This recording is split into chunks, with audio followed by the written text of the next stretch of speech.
Hey guys, tonight we slip into a world where mirrors aren't just for checking your hair. They're feared, forbidden, and sometimes fatal. The candlelight flickers. Your breath catches. You're standing in a chamber that smells faintly of sandalwood and ancient ink, deep inside a palace that no longer shows up on maps. There's a mirror in front of you, dull bronze, rimmed in curling dragons, and no one wants to be left alone with it. This isn't a superstition passed down from village grandmothers. No, the fear of mirrors goes straight to the top. The emperors of China, those men who called themselves sons of heaven, sometimes trembled before a piece of polished metal. Why?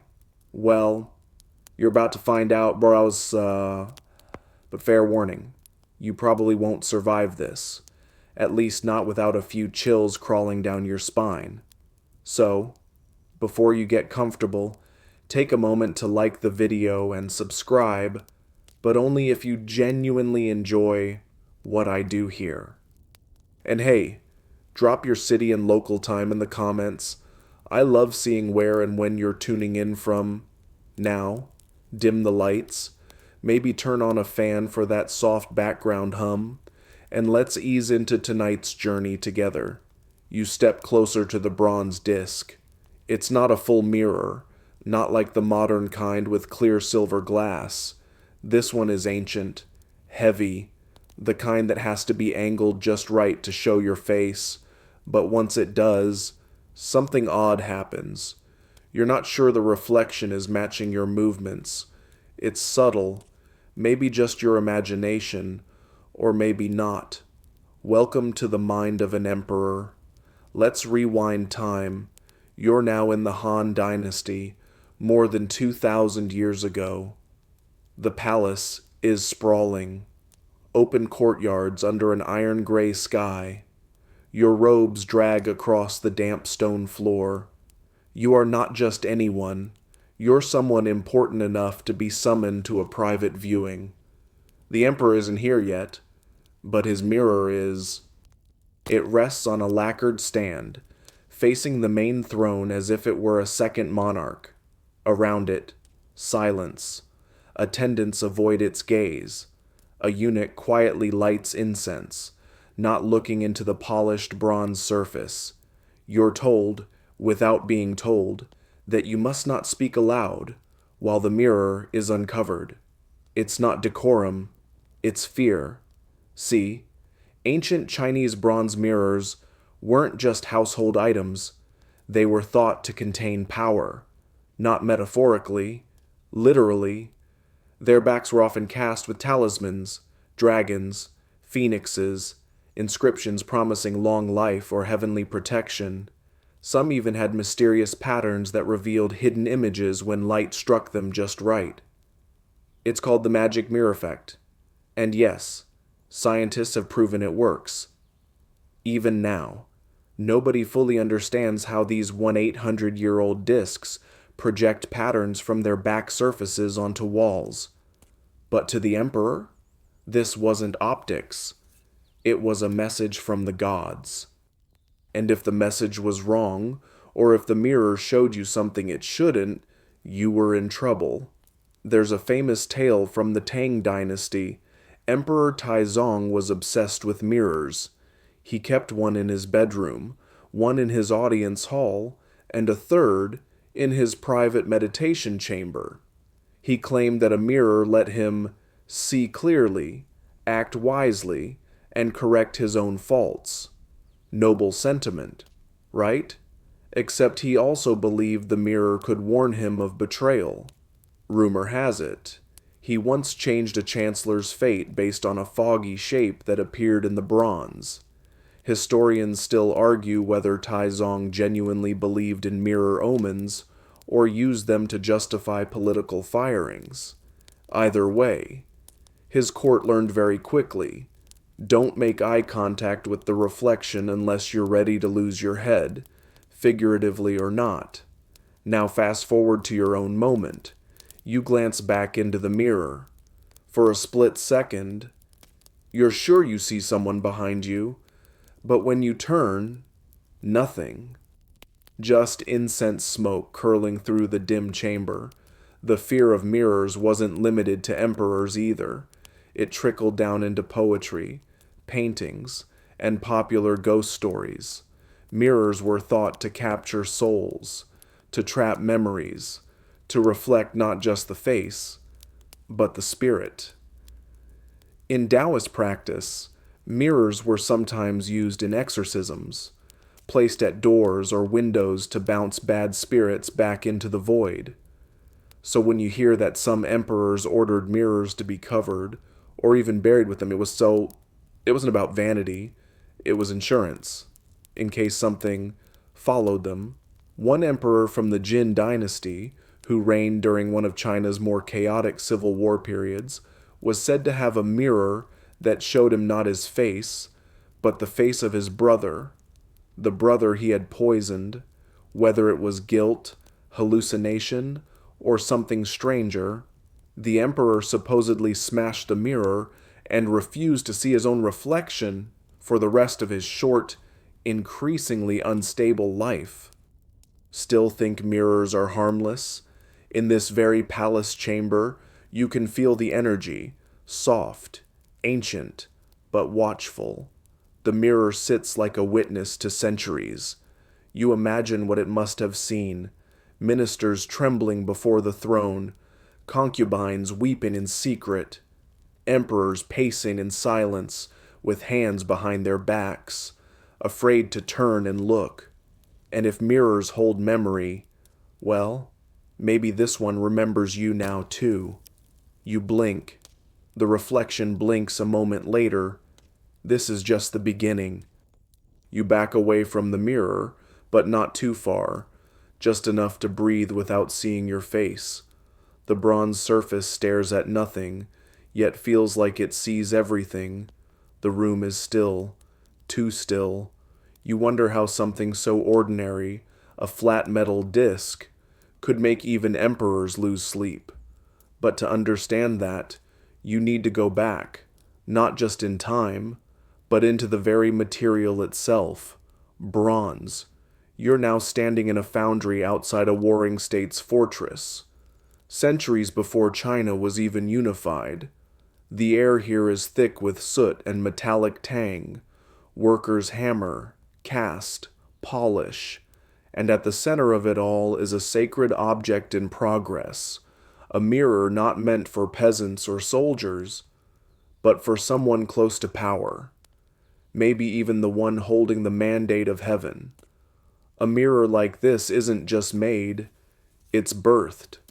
They start with an alloy of copper, tin, and a bit of lead.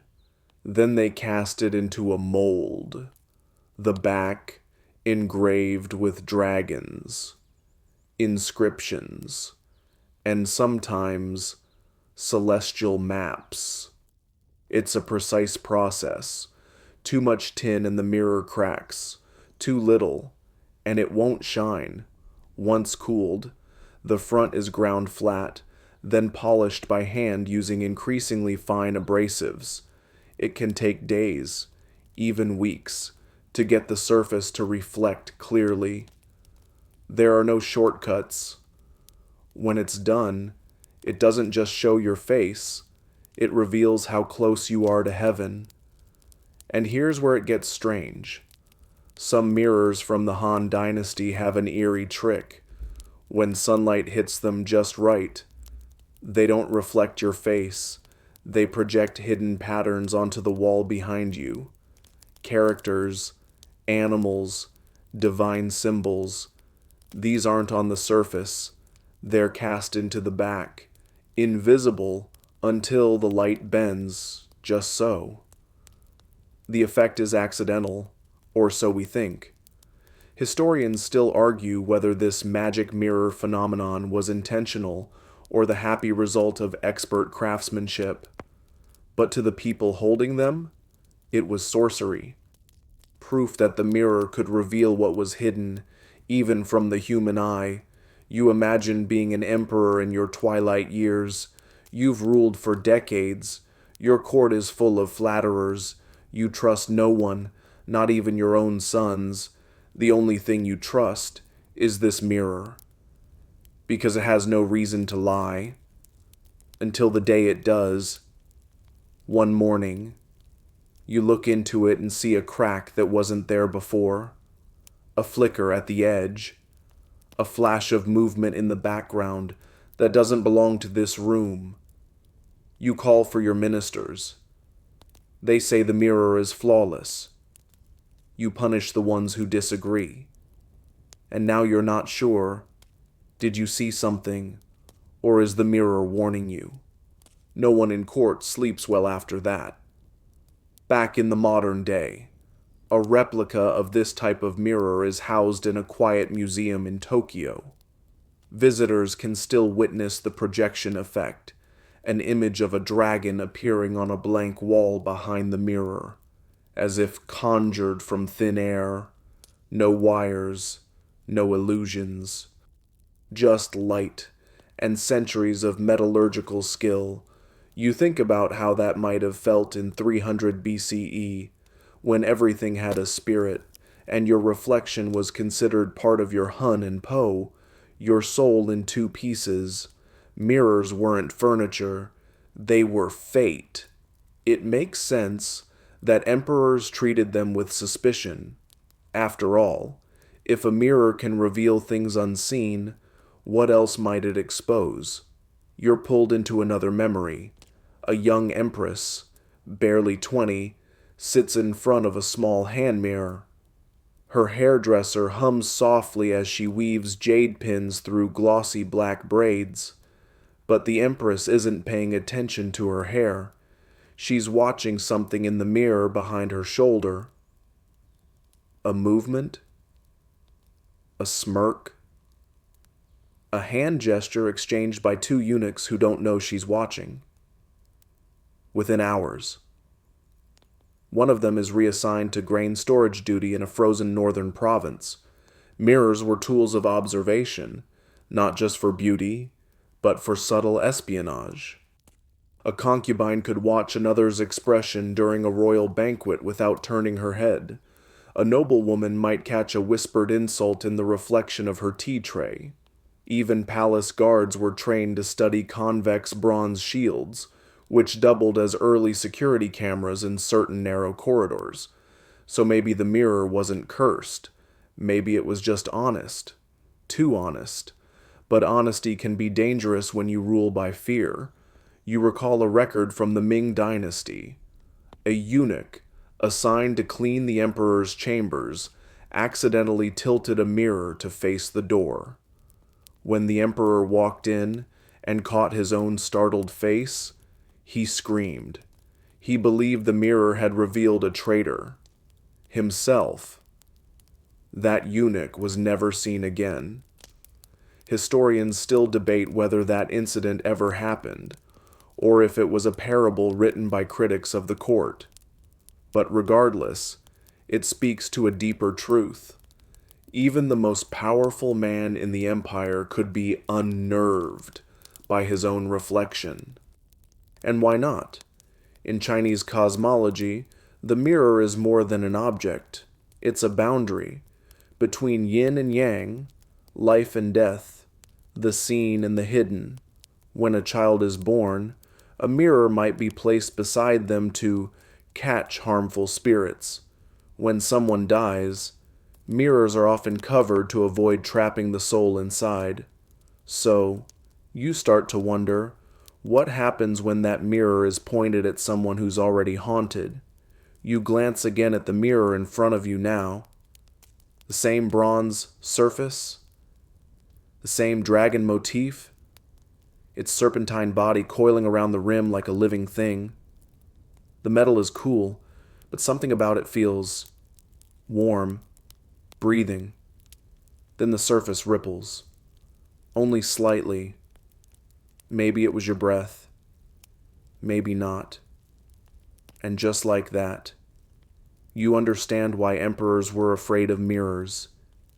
Because mirrors don't lie. But they don't necessarily tell the whole truth, either. You shift your gaze, pretending not to notice the way the mirror seems to lean slightly forward, as if it's interested in you now. Just a trick of the shadows. Probably.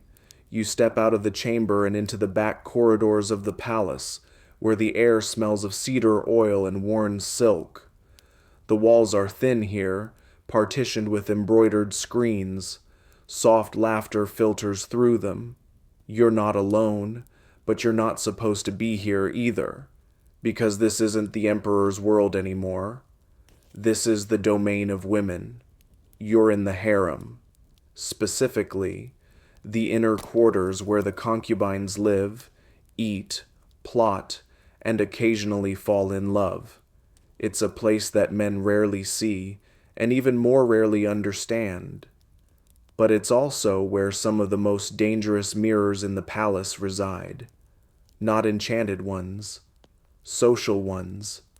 A young concubine kneels at her vanity. She's barely 16, already wrapped in layers of gauze-thin brocade.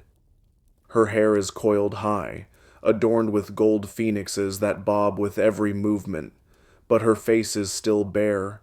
In front of her is a small polished mirror, round, just big enough to show her eyes and the bridge of her nose. She isn't using it to apply rouge. She's watching. Because just beyond her mirror, across the courtyard, another girl is brushing her own hair with the Emperor's favorite perfume oil, a clear violation of the unspoken order of things, the kind of trespass that could mean exile or elevation, depending on how the story is told. So the girl in front of you tightens her mouth, finishes watching, then gently folds her mirror back into a silk sleeve. She won't report it right away to her. No, that would be too obvious. She'll wait until after the other girl has performed a song at dinner, wait until she's riding high, and then, boom. In this world, mirrors are weapons. Elegant ones. Every gesture, every look, every powdered cheek is a coded message. Mirrors help women speak without speaking, especially when the walls have ears. You watch an older attendant quietly replace one mirror with another during makeup time, not for better quality, but because the first mirror belonged to a rival. Even reflective surfaces here are political territory. Who owns them? Who looks into them? Who's reflected next to whom? It's easy to imagine mirrors in this context as agents of drama, but they were also status symbols. Some hand mirrors were inlaid with mother of pearl, or rimmed with jade. Others had calligraphy etched on the back, lines from love poems or subtle declarations of loyalty to certain court factions. Owning a certain mirror, or being seen with one, could raise questions. Was it a gift from the Emperor? A hand-me-down from a disgraced concubine? Or worse, was it once part of the dowry of a noble family now out of favor? Historians still debate how many of these mirrors survived because of aesthetic value, and how many were destroyed intentionally to erase political memory. Mirrors weren't neutral. They remembered things. They reminded people.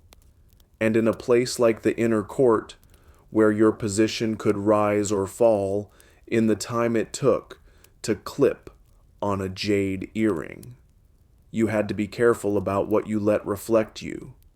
There's a tragic story, whispered in the margins of Qing Dynasty gossip records. A young concubine from a powerful family is said to have stared too long into a mirror, gifted by the Empress. The gift was a trap. The mirror had an invisible inscription, applied with oil and powder, that revealed itself only in heat. One morning, the girl's reflection displayed not her face, but the characters for Trader's daughter. She was dismissed within the week. Did it happen? Historians aren't sure, but the story stuck, and now, here you are, walking softly past row upon row of lacquered dressing tables. Each has its own mirror, each mirror its own story. Some are covered in gauze, others are pristine and exposed, glowing faintly in the afternoon light. No two show your reflection quite the same way. One distorts your face, widening the eyes. Another makes your mouth curl slightly upward, like it knows something you don't. You pause at a mirror trimmed with silver, definitely not made in China, probably a European import, smuggled in by a trader trying to curry favor with the emperor through the women of the court. It's not bronze, but silvered glass, crisp, cold, brutally honest. One concubine used this mirror to learn Western makeup techniques, rouge placed differently, brows reshaped with charcoal in a foreign style. She caught the emperor's eye for 5 weeks. Then he moved on. Her mirror now sits dusty, almost resentful. You wonder if she still looks into it, hoping for a second chance. A hand brushes yours. You turn, startled, but it's just a palace maid offering you tea. Her face is calm, unreadable, but behind her, you catch a shimmer, the light bouncing off a hidden mirror tucked into her sleeve. She was watching you, or someone behind you. You don't look back. It's easier that way, because once you start looking, once you start seeing, what's really reflected, not just faces, but motives, histories, vulnerabilities, you can't stop. That's the real reason emperors were afraid of mirrors, not because of ghosts, not always, but because a mirror can't be bribed. It can't flatter. It doesn't care about your titles or robes or royal lineage. It just shows. And sometimes that's more terrifying than any spirit, especially in a palace full of people who survive by hiding. You glance once more into the nearest mirror, and for a breathless moment, you don't see yourself at all. You're still standing near that corridor when the palace suddenly shifts, quietly, almost imperceptibly, like a stage changing scenes behind a curtain. A different dynasty now, a different ruler, same mirror. It's dusk, and the light is watery. You're in a grander wing of the palace this time, near the Hall of Supreme Harmony. Guards move slowly, as if afraid to disturb the air, and at the center of the tension, an emperor's private chamber. No music, no laughter, just incense burning low, and the anxious creak of old wooden floors. They say he saw something in the mirror. No, not a wrinkle or a scar. Something worse. Something unacceptable. You slip into the room through a side curtain. The atmosphere is thick with unease. There, slumped beside his couch, is the emperor, alive, but pale. His robes are disheveled. Servants whisper to each other, unsure if they should approach. The court physician has already been summoned, and in the far corner of the room, a mirror. It's lying face down on the floor, like it committed a crime. No one dares touch it.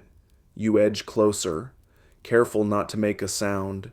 The mirror is bronze, its edges smooth with age, but still polished to a ghostly sheen. A thin crack snakes across its face, so faint you might miss it, but deep enough to suggest force. Someone dropped it, or threw it. The eunuch in charge of the emperor's schedule later records that His Majesty had been speaking to the air before collapsing. Others claim he shouted a name that hadn't been uttered in court for 20 years. A name belonging to a woman who died mysteriously. A woman who once shared this chamber. Her mirror had been stored away. until last night, when the Emperor requested it again. You glance around and see the faint outline of a dressing table recently dusted off, an old brush, a dried perfume dish, objects of memory, perhaps regret, perhaps guilt. Historians still argue whether this story is embellished. The official record simply notes a seizure brought on by fatigue, but unofficial court gossip spread like wildfire. The Emperor saw her reflection instead of his own, or worse, he saw her standing behind him. You shiver, because this isn't the only tale of death by reflection. There's a record from the late Song dynasty of a minor nobleman collapsing after glimpsing a shadow in a bronze mirror gifted by the Emperor. The physician blamed it on poor diet and stress. But witnesses claimed his skin had gone clammy, his voice cracked, and his final words were, "It knows." The mirror was smashed. You're starting to notice a theme here. Smashing the mirror. It's the instinctive reaction to destroy what reveals too much. Even today, there's something taboo about breaking a mirror. Superstition says it brings 7 years of bad luck. But in Imperial China, it was often an act of desperation, an attempt to undo what had been seen, or erase what couldn't be unseen. You remember that story you once heard about Emperor Xuanzong of Tang, he who fell deeply, destructively in love with Lady Yang Guifei. After her death, he is said to have wandered the palace in grief, searching for her spirit. One night, legend claims, he looked into her old mirror and saw her reflection, beautiful, tearful, reaching out. He broke it, not out of rage, out of fear that he might follow her into the glass. Whether that's poetry or propaganda, no one knows. But mirrors like that weren't just household items. They were relics, emotional landmines. Sometimes they were buried with their owners, other times melted down. A few were passed secretly from hand to hand, considered too dangerous to keep, but too potent to destroy. And once in a while, they ended up back in royal hands, like the one here. You can't help it. You flip it over. For a moment, you see nothing but the room behind you. Then, a flicker, like something moving past the curtain. You whirl around. No one's there, of course, just air and shadows and memory. Still, you step away. The mirror is left on the floor, where it will likely remain until someone braver, or more foolish, decides what to do with it. You think about how the Emperor, even with all his guards and physicians and counselors, couldn't protect himself from a piece of metal, because what he saw wasn't a ghost.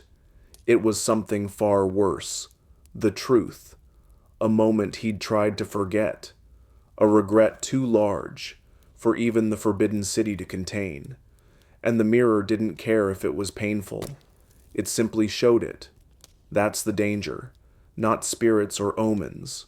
Just clarity, unwanted and unasked for. And sometimes, clarity can kill. You walk out of the chamber and back into the hallway, where life resumes as if nothing happened. A courtier nods. A scribe scurries past with a stack of reports. The sound of zither strings trickles in from another wing. But you don't forget what you saw. Neither does the mirror. Because in this place, reflections have long memories, and some of them don't want to let go. The corridors narrow. The tapestries grow heavier, and now you're in the Hall of Questions, a space rarely entered by anyone outside the Emperor's most trusted circle. This is where secrets get clarified, or distorted beyond recognition. And tonight, the Emperor has brought someone in for testing, not an exam, exactly, more like an interrogation, but not with threats or torture. With a mirror, you find yourself standing in the corner, cloaked in silence, as a low-ranking court official is ushered into the hall. He's sweating, knees stiff, his robes are crisp, but his hands won't stop trembling.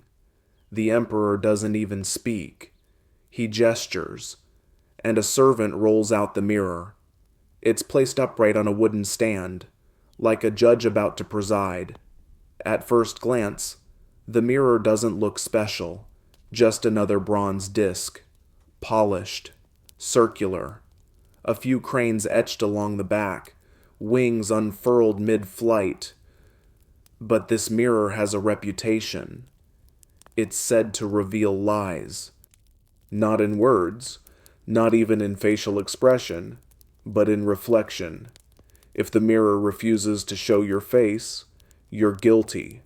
Now, that sounds ridiculous to you. Sure, but to a Tang Dynasty emperor, it's practical. This is a time when court politics run hotter than the summer in Chang'an, and loyalty is as flimsy as a folding fan. Any edge is a valuable one, even if it's psychological warfare. You watch as the official kneels in front of the mirror. He glances at it, then looks away, glances again, eyes widening. Something isn't right. You creep closer, and then you see it. His reflection is faint, clouded, not gone entirely, but dimmer than the background around it. It's enough to draw murmurs from the guards. The emperor raises an eyebrow. No words, just silence thick enough to weigh down the lungs. Later, the man will confess to something he likely didn't even do. But that's not the point. The test has worked. Not because the mirror holds magic, but because fear does. This isn't an isolated tale. Records from multiple dynasties describe mirror trials, where suspects are forced to face their reflection under intense scrutiny. Scholars still argue whether these rituals were sincerely believed or simply elaborate theater, designed to break a man's nerves. Either way, it worked. You wonder, what would your reflection do under that kind of pressure? Maybe laugh, maybe cry, maybe vanish altogether. In some cases, the mirrors were said to change color, taking on a darker hue when someone lied. Bronze naturally oxidizes, of course, especially when handled with sweaty palms. But people didn't know that, and even if they did, fear has its own logic. One story from the early Ming court tells of a concubine accused of poisoning a rival. She was brought before a mirror in the presence of 3 dowagers and the emperor's advisor. When she looked, the record says, her reflection flickered like a candle in the wind. She fainted. Upon waking, she confessed. Years later, it was discovered the poison had been placed by someone else. Too late, the mirror had already spoken. You take a closer look at the one in this room. The surface is impossibly smooth, like a frozen lake in early winter. And there, faint but visible, is your own face. Except, your eyes seem out of sync. Just slightly, one blinking slower than the other. A lag? A flaw in the bronze? Or something else? You step back, because now you get it. You understand why emperors kept these mirrors close, but also locked them away. It wasn't about seeing truth. It was about projecting it. These weren't just tools of detection. They were symbols of divine justice. A way for rulers to seem omniscient.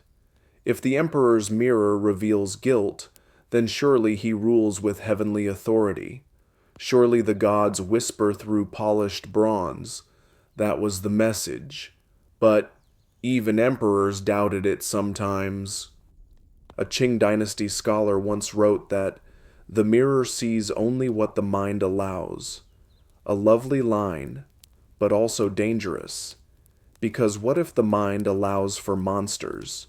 One emperor allegedly began seeing monsters in his mirror, not ghosts, not past lovers, actual creatures, horned, snarling, flitting just behind his shoulders.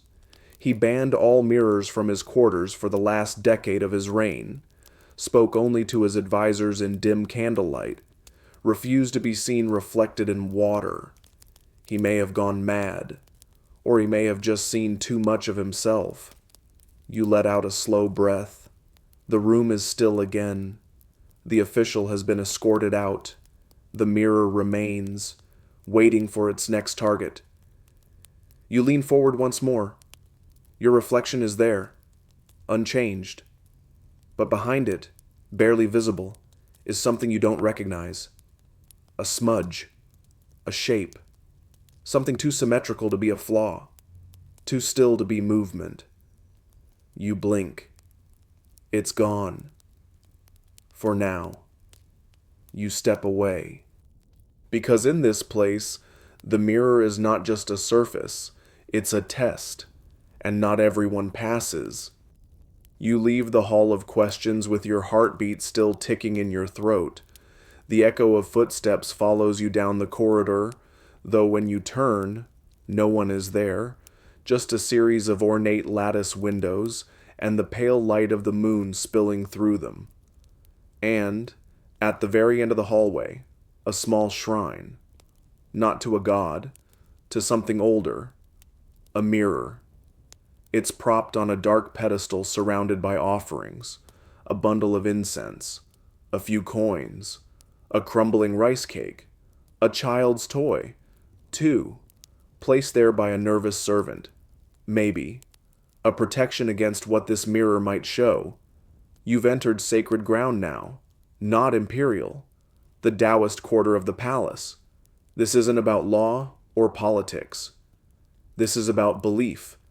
You kneel automatically, not out of respect, but caution. Because this mirror is different. It doesn't reflect clearly. It absorbs. The surface is mottled, like smoke trapped behind glass. You see a shape. Yes, but it ripples, unstable, and then it stares back. You blink, hard. This, they say, is where spirits gather. In Taoist practice, mirrors are more than tools. They're portals, windows between realms.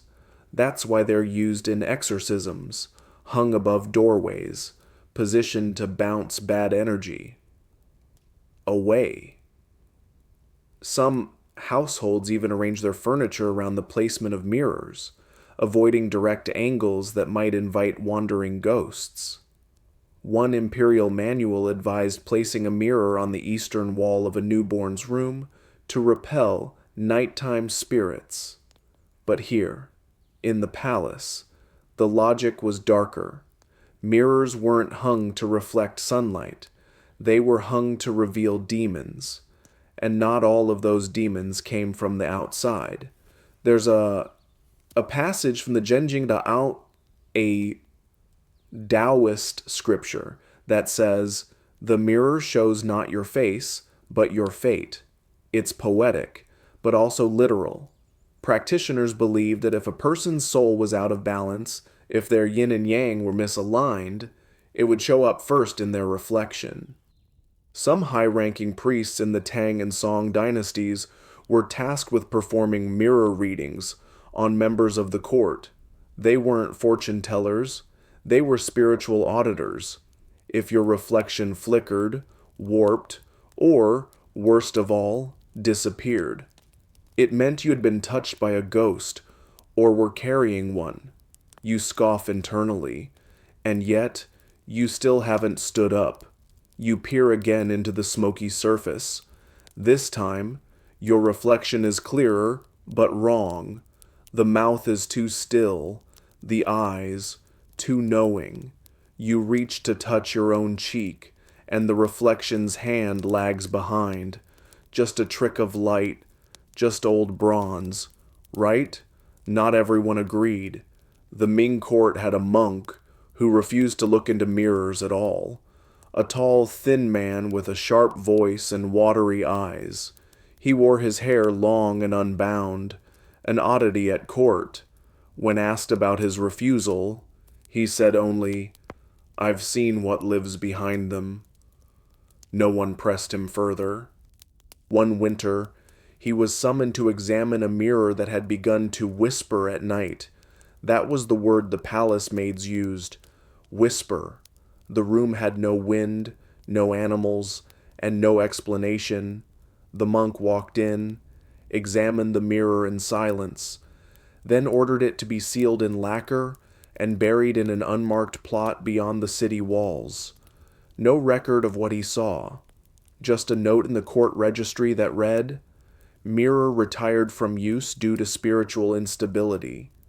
Historians still argue whether the monk was mad or merely playing into palace paranoia to cement his reputation. You'd like to think it was theatrics, but then you hear it too. Not words, not even sound, just a pressure behind the ears, like something is almost about to form language, but doesn't. You step back. Fast. The mirror remains still. Taoist mirrors were sometimes inscribed on the back with talismanic symbols, 8 trigrams, thunder spirits, or river dragons. Some had tiny hollow compartments for storing incense ash or teeth. Others were used in rituals where a priest would hold the mirror to the sky during an eclipse, trying to trap malevolent energy in its surface before covering it with a red silk cloth and burying it deep in the earth. One emperor reportedly kept such a mirror in a locked cabinet. He called it his eye behind the veil. Once a year, during the ghost festival, he would remove it, stare into it for hours, then issue 3 edicts, each one undoing a punishment he had handed down unjustly in the past year. It was his way of restoring cosmic balance. That emperor ruled peacefully for decades. His successor smashed the mirror on day 2. The dynasty fell within 10 years. Coincidence? Probably. But the story stuck.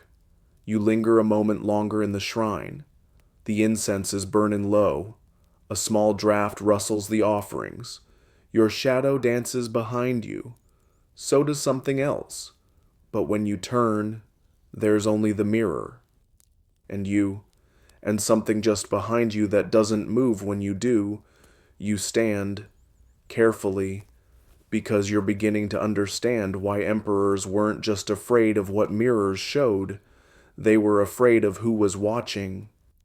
You step out of the Taoist shrine into the open courtyard, grateful for the cold bite of night air on your face. No more whispers, no more flickering reflections, just stars overhead and the slow, rhythmic sweep of a servant brushing fallen leaves.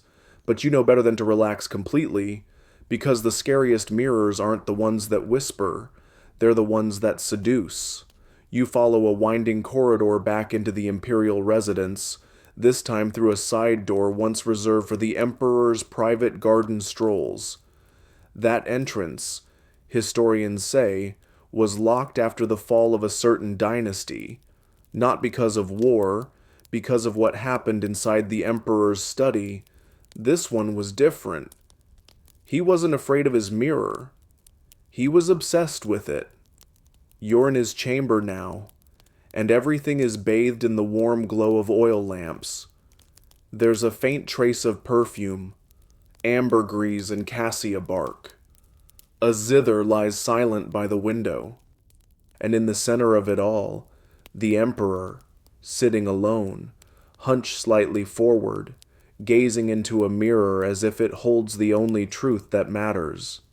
He's not looking for omens or ghosts. He's looking at himself. You watch him adjust his sleeve, angle his head, inspect the contour of his jaw. He smiles faintly, admiring the way his features catch the light. Then his smile fades, the flicker of insecurity, a shadow under the eye, a wrinkle near the lip. The Emperor leans in, scowls. He adjusts the lamp. He runs a finger along his cheek. This is a man in his mid-40s, healthy, powerful, unchallenged. And yet, the mirror is winning. His advisors have noticed the change. He skips morning audiences, spends hours alone. His meals are served beside the mirror, untouched. Ministers whisper that he talks to it. Worse, they whisper it talks back. Whether or not that's true, something is happening. You see it for yourself. As the Emperor stares into the mirror, he begins reciting poetry, ancient verses about youth, beauty, the moon's reflection in water. He quotes a Tang poet's lament. The face I wear today is not the one I wore before. He trails off. The room is silent again. Then, slowly, he reaches for a vial of crushed pearl powder and rubs it along the bridge of his nose. His motions are delicate, practiced. He's not just checking his reflection. He's crafting it, preserving it. And therein lies the danger. The Emperor is no longer ruling from behind a desk. He's ruling from behind a mirror. Historians still debate whether his later policies, lavish spending on ceremonial processions, increasingly bizarre beauty standards imposed on court servants, stemmed from this mirror obsession. But there's no question that by the end of his reign, he had commissioned over 150 new mirrors for the palace. One of them was a floor-length European glass mirror, imported at staggering cost.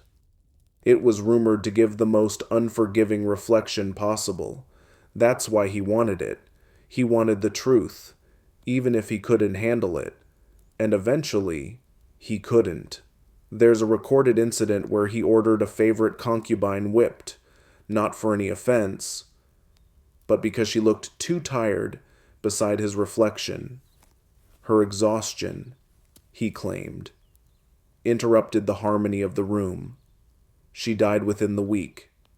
After that, he began ordering court artists to paint him not as he was, but as the mirror showed him. Glowing skin, arched brows, a perpetual expression of calm divinity. The official portrait of his late reign shows a man far younger than his years, unlined, serene, dead-eyed. You notice something else in the room now. A second mirror. It's much older, tucked in the corner, half covered with a silk cloth. Unlike the European glass, this one is bronze, with a faint mottled surface. You lift the cloth, and there it is again, that subtle misalignment.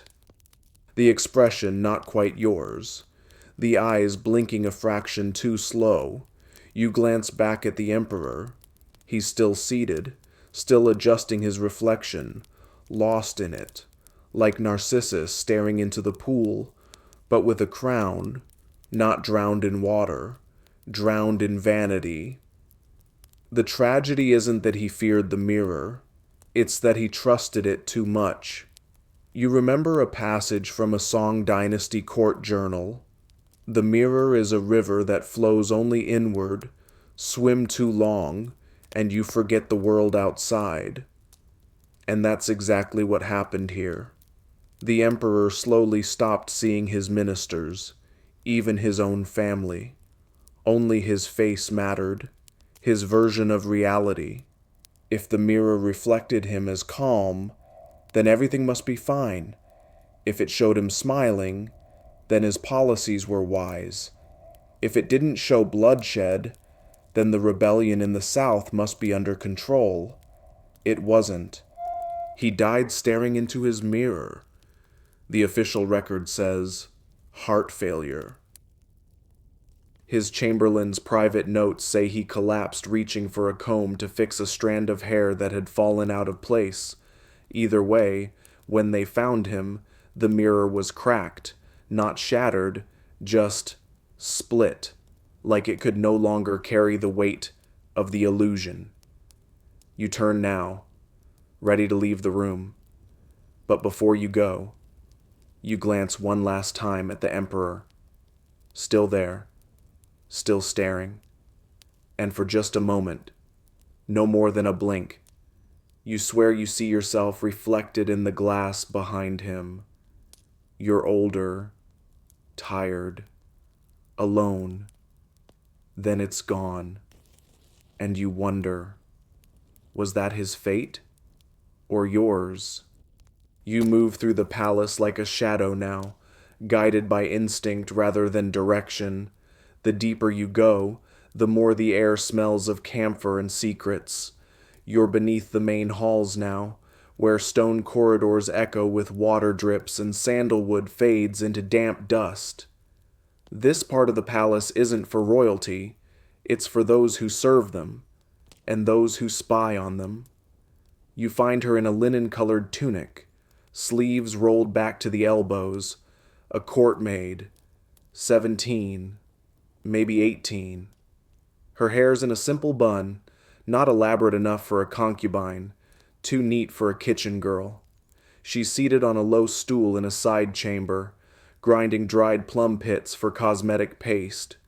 Beside her is a hand mirror.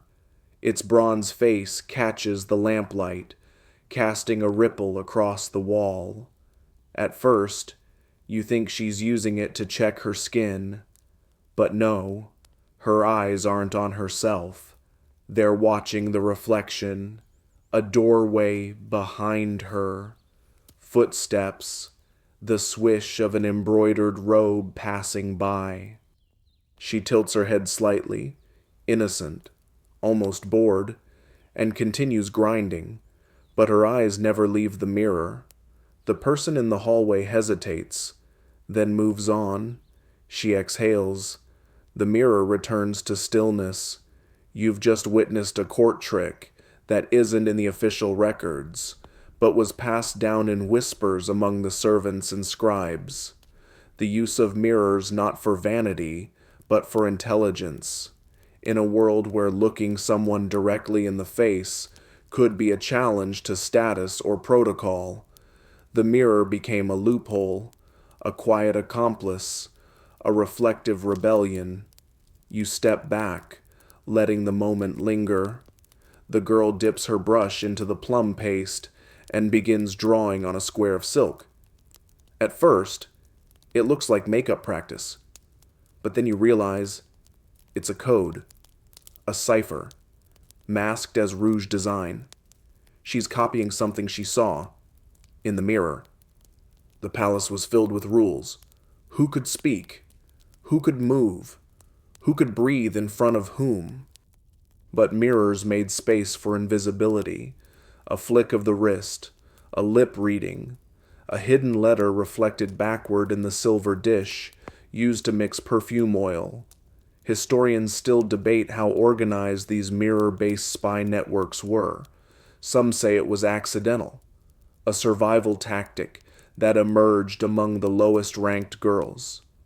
Others believe there was a formal structure, managed by eunuchs and chambermaids, with hand mirrors assigned like weapons.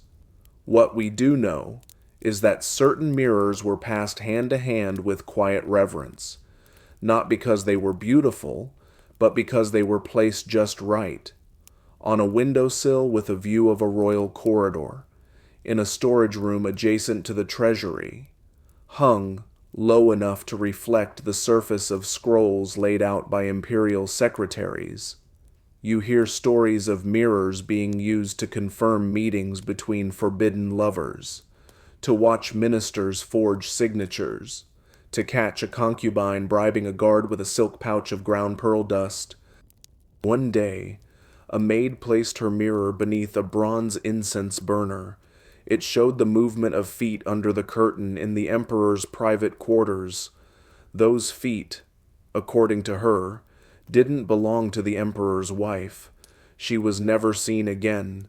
The mirror, recovered, cleaned, reassigned.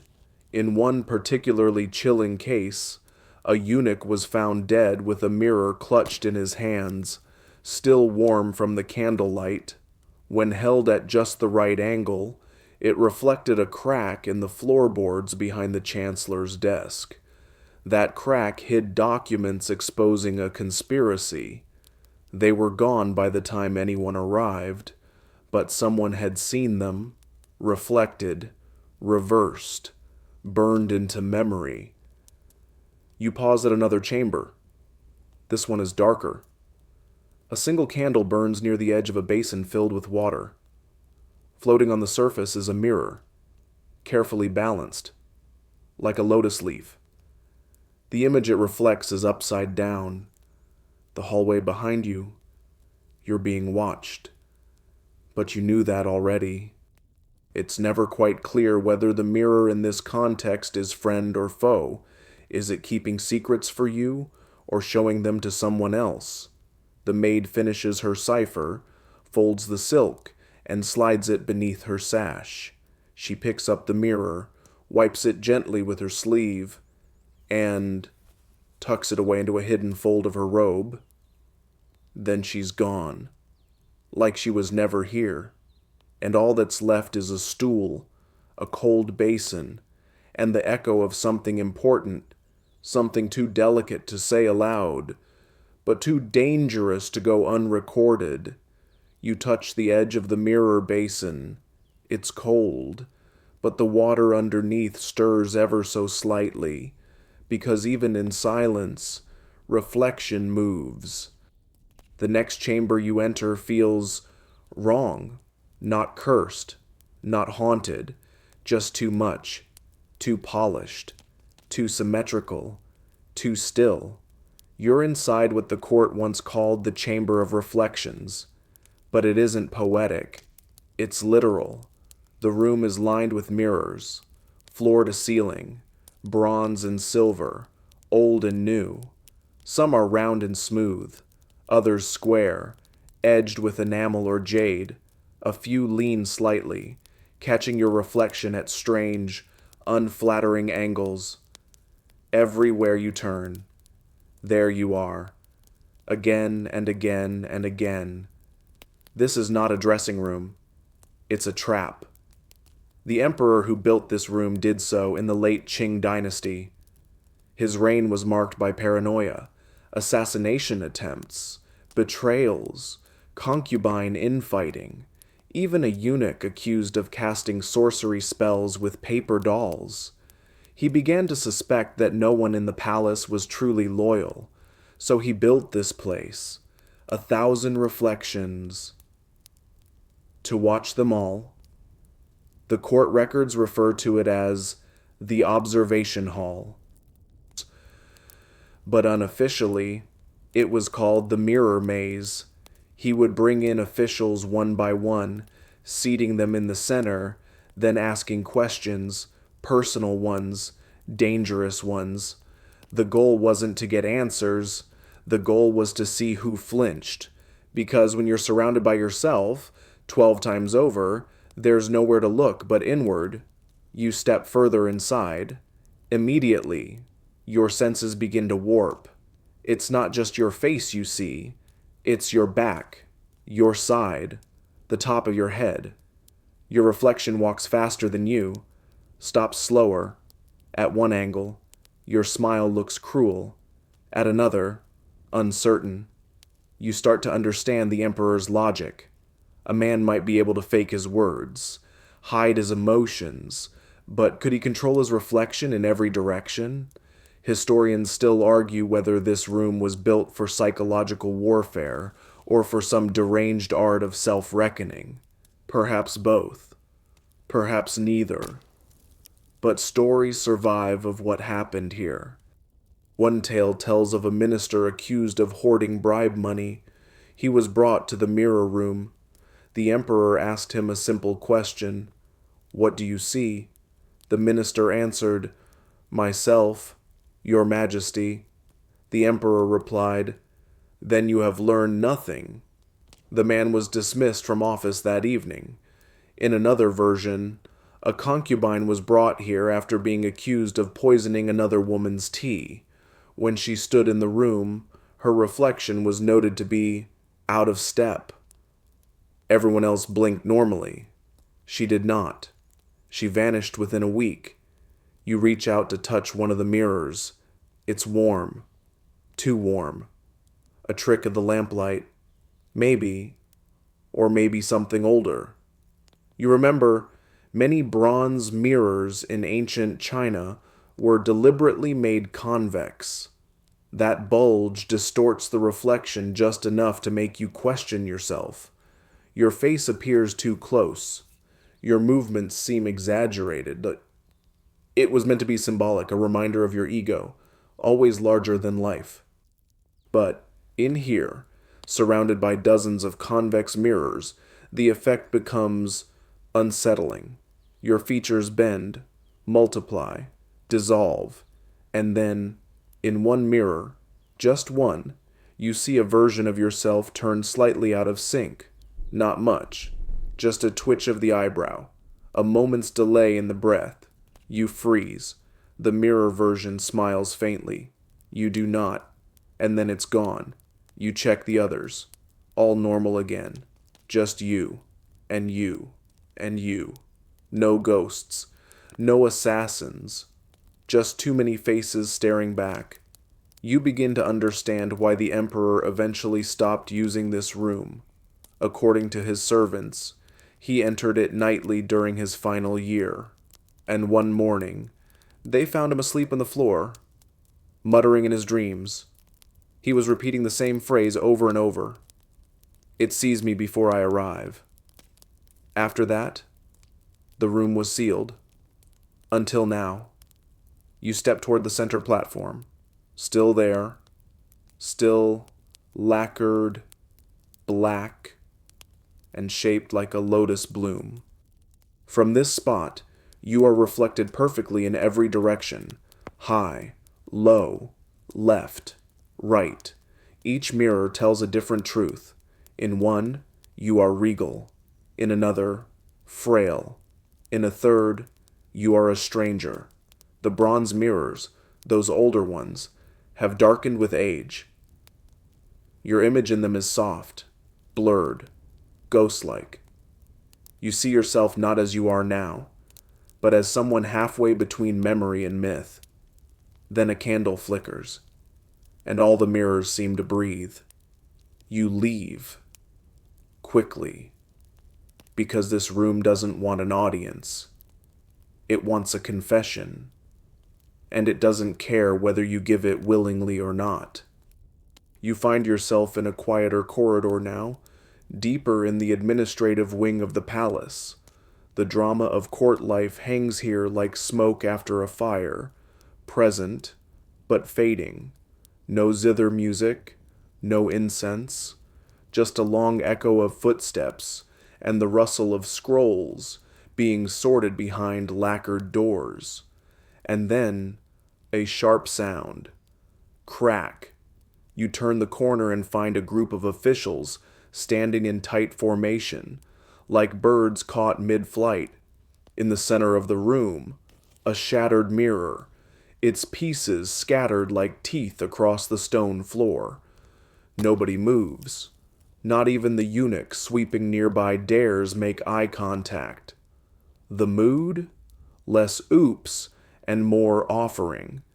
You've stumbled upon something ritualistic, deliberate, because in Imperial China, breaking a mirror wasn't always a mistake. Sometimes it was a message.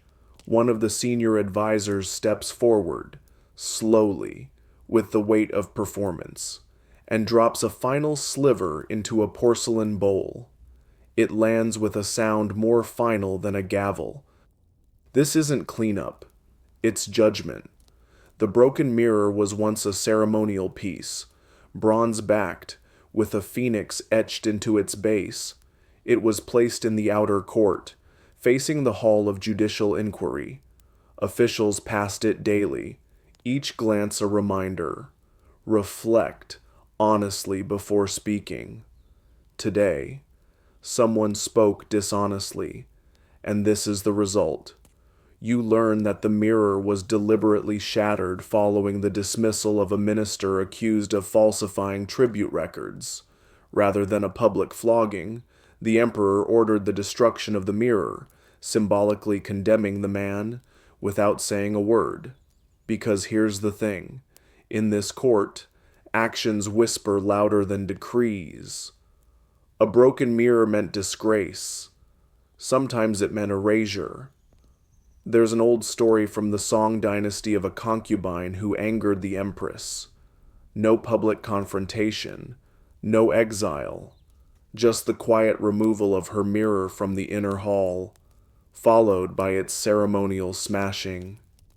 The fragments were swept into a red cloth and tossed into the moat. She was gone by morning. No one ever said her name again.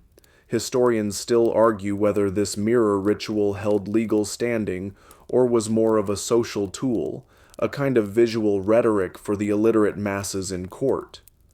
But accounts repeat across dynasties. The mirror shatters, and so does your status. Even ordinary people picked up on the symbolism. Folk sayings warned that a mirror once cracked cannot mend the face, often used as a caution in marriage and politics.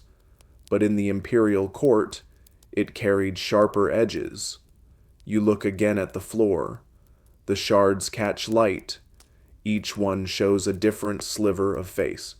Not yours, not the officials, just fragments, eyes without context, a mouth mid-sentence, all disconnected, and then you see it, one piece, near the edge, reflects nothing at all, just darkness. You step around it, carefully.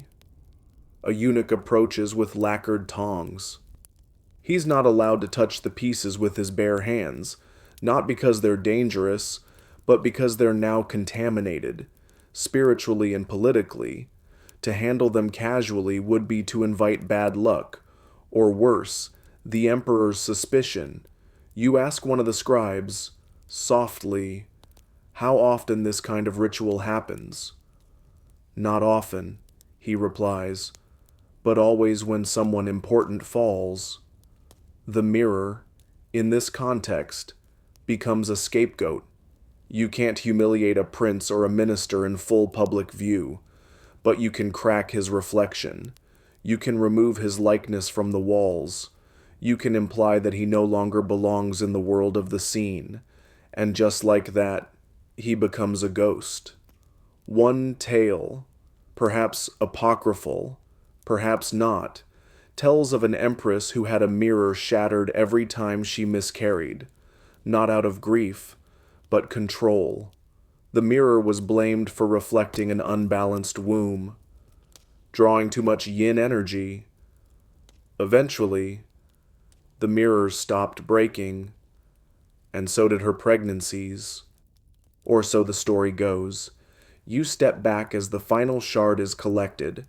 The porcelain bowl is lifted gently, 2 hands, palms covered in silk.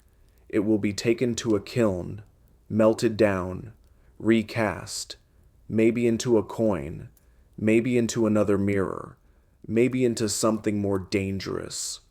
You follow at a distance as the procession winds out of the chamber and into the night air.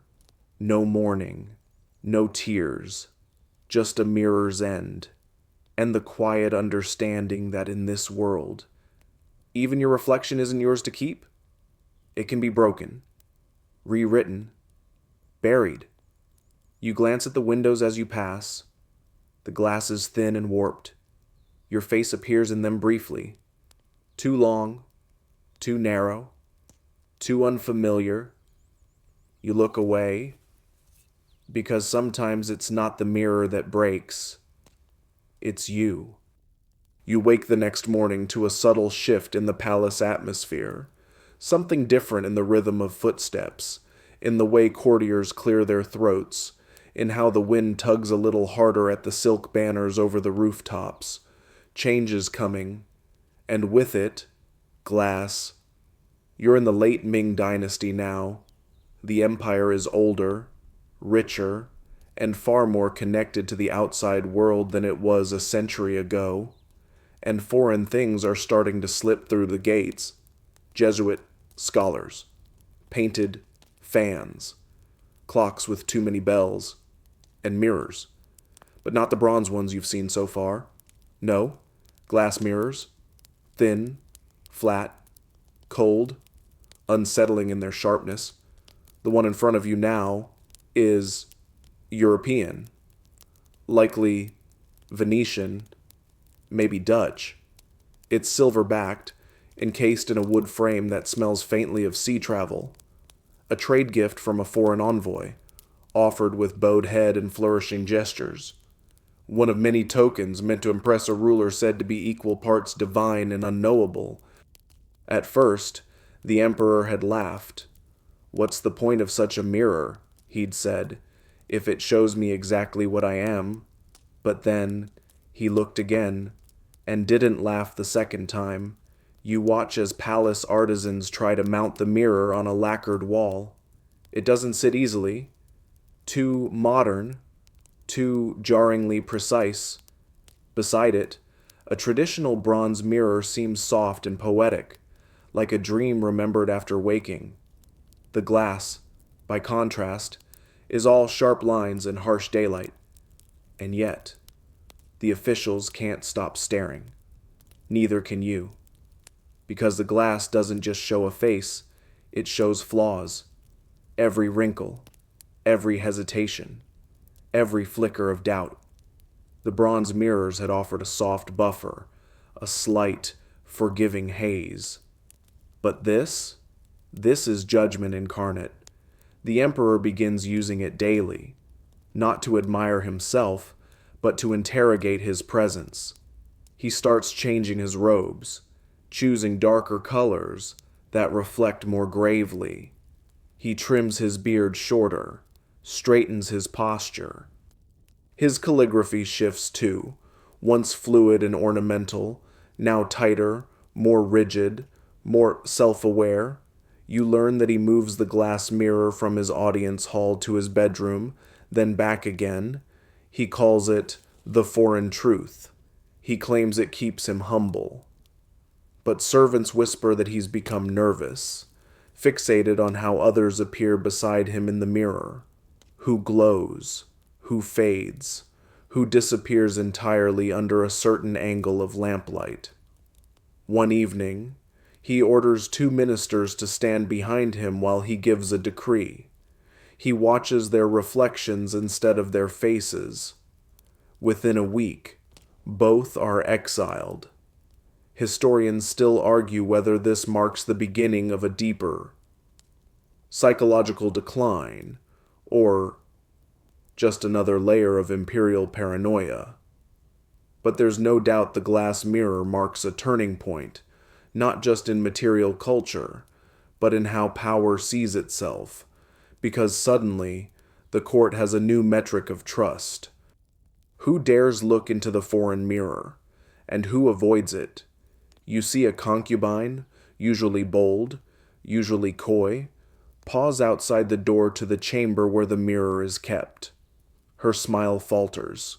She brushes a fleck of rice powder from her nose. Then she walks in with her head high, as if challenging her own reflection.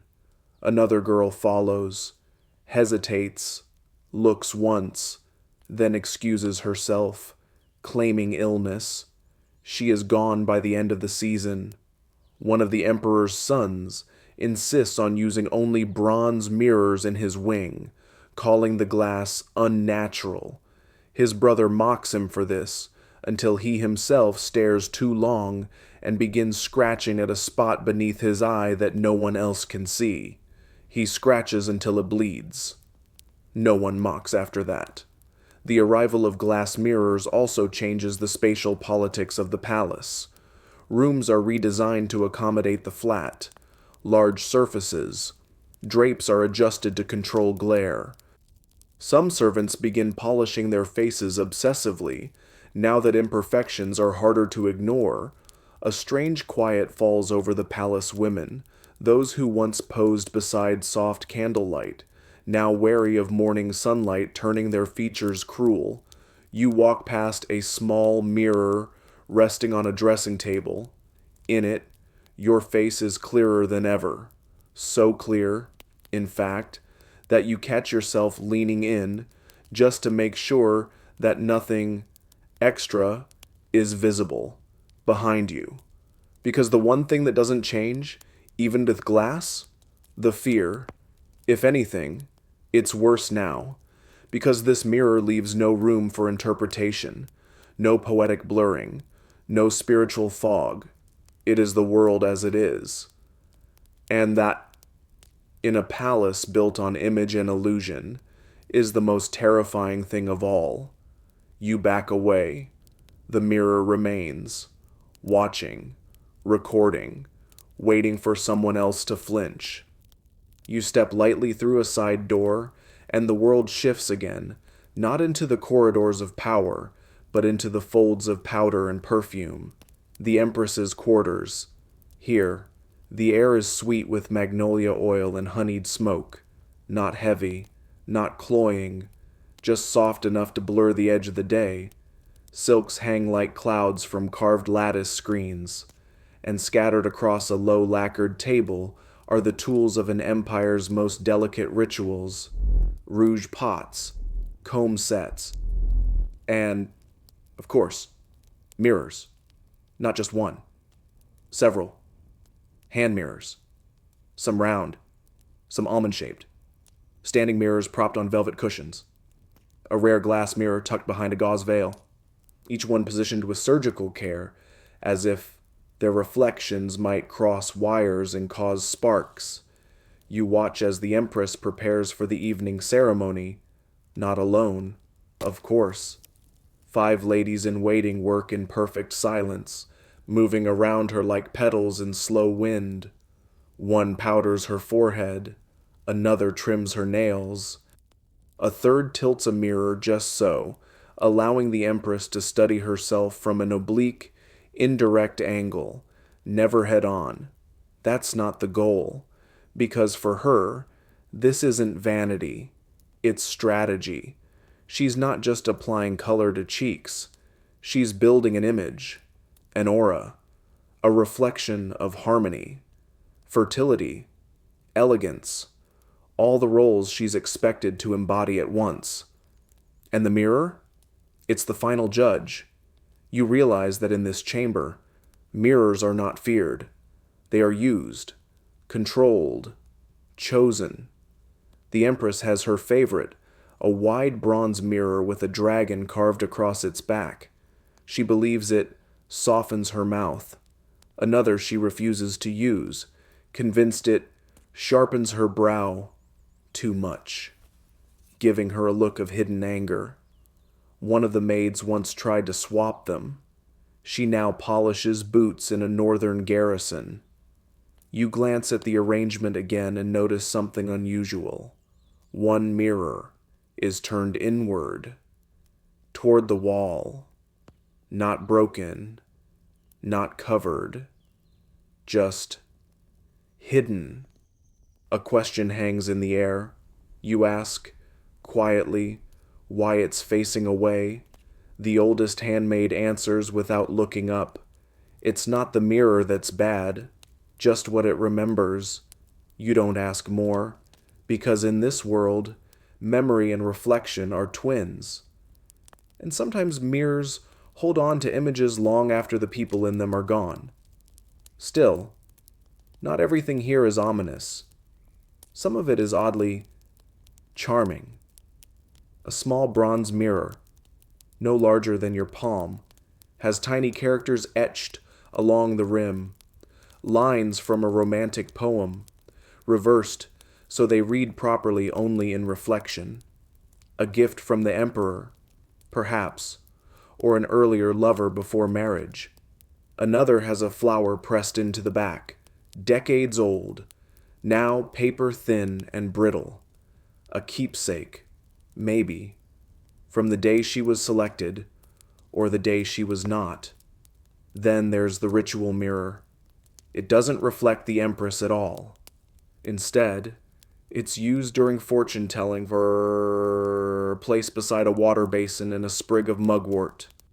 On the 7th day of the 7th month, the double 7th festival, when the weaver girl and the cowherd reunite across the stars, the Empress peers into this mirror and whispers a single wish for a child, for peace, for someone to remember her when she's gone. Historians still debate the real purpose of this practice. Was it truly spiritual? A performance for the ladies in waiting? Or simply a moment for the Empress to feel human? No one agrees, but the mirror is always there. You watch as she finishes her preparations. The hairpins are in. The sleeves have been fluffed just so. She leans forward, inspects her face, and smiles, but not at herself, at the image she has created. Because this, you realize, is not self-reflection. It's self-curation. And she's very, very good at it. As she exits, her train trailing like mist, one of the younger maids hesitates. She peers into the discarded hand mirror, frowns, adjusts her collar, frowns again, then flips the mirror over and tucks it into a drawer, because even here, surrounded by elegance and grace, mirrors can still speak too plainly, too honestly, too soon. You remain behind, alone now, in a room full of silent witnesses. None of the mirrors are facing you directly, but you feel their presence all the same, like animals trained to stillness, watching, weighing, waiting. You move to the window, where the sunlight cuts across the floor in warm gold. In one sliver of brightness, a reflection flashes faintly, just a hand mirror, catching light for a moment and then going still. But in that flash, you saw it again. Not your face, not quite, just enough to keep you wondering, and just enough to remind you that even in beauty, there's danger, especially when that beauty depends on who's holding the mirror. The sun has dipped below the palace walls now, casting long shadows over tiled rooftops and empty walkways. But you're not heading to the banquet hall or retiring to a guest chamber. No, tonight you're being led somewhere older, quieter, and much more secret. The story begins with a whisper, a mention of a mirror kept sealed behind 3 silk screens, in a wing of the palace no longer in official use. No one dusts this chamber, no one lists it on the ledgers, and yet, once a year, someone opens it. Because this mirror is said to have seen the future. You arrive at the room near midnight. There's no lantern, no flame, just moonlight filtering through narrow slits in the ceiling. The scent is unfamiliar, not decay exactly, but a dryness that speaks of pages and parchment, of things left untouched for centuries. At the center of the room, a pedestal, and on that pedestal, the mirror. It's not ornate, it's not even symmetrical. The rim is uneven, worn thin in places, but it has weight, presence, the way a person might if they've simply lived too long. You're told the mirror once belonged to an empress who was said to be part oracle, part politician. She ruled from behind the throne, never crowned in name, but unchallenged in influence. And this mirror? Her secret weapon. No one's sure where it came from. Some say it was gifted by a Himalayan monk. Others claim it was forged during an eclipse. Its metal cooled in river water mixed with ox blood and morning dew. What matters is what it showed. According to legend, it could reveal glimpses of destiny, not clearly, not like a painting, but in flashes. A red cloak, a burning gate, a hand gripping a scroll. each image meaningless on its own, until it wasn't. The Empress recorded these visions in a hidden scroll, and over time, they began to come true, one by one. The fall of a general, the fire at the granary, the birth of a child with a telltale scar. Historians still argue whether the scroll was written after the fact to boost her reputation, or whether she truly had a gift. But the mirror? It remains. You inch closer. The surface is uneven, dulled by time, but as you lean in, there, a shimmer, like water under glass. You see a boat. No, just the sail of one, red silk, stiff in the wind, then a face, unfamiliar, pale, stern, watching you, and then nothing. The image collapses, like a dream you can't quite hang on to. You glance around, but no one else seems to have seen it. Maybe that's the trick. The mirror doesn't show the future. It shows yours. And that might be worse, because now the question isn't what happens. It's, how do I stop it? One record claims the Empress once smashed the mirror during an especially violent vision. She saw blood on her hands, a tower collapsing, a royal seal torn in two. She couldn't bear it, but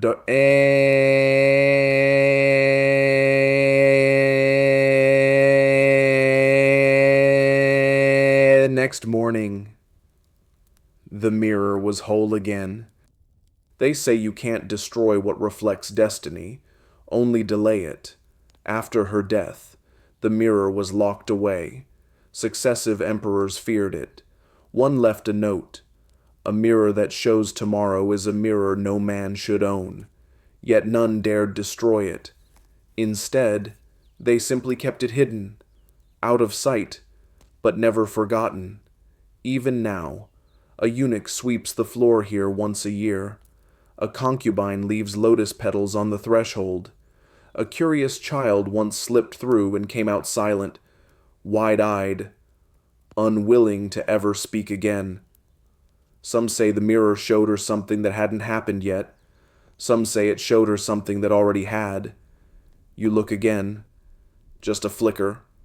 This time, a hand. Yours? Hard to say. Holding something heavy. A crown? No. A broken mirror shard. You step back quickly, heart ticking faster than you'd like. The mirror sits unchanged, as if it never moved at all. And maybe it didn't.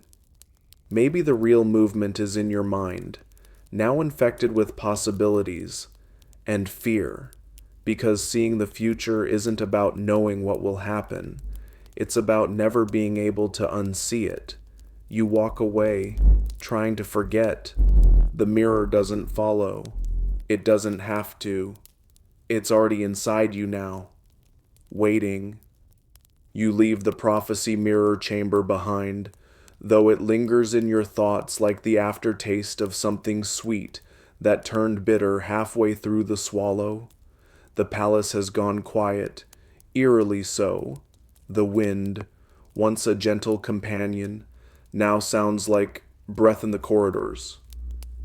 You take a staircase down, worn smooth by centuries of silk shoes and cautious footsteps. There's a forge down here, not the clang and sparks kind, a sacred one.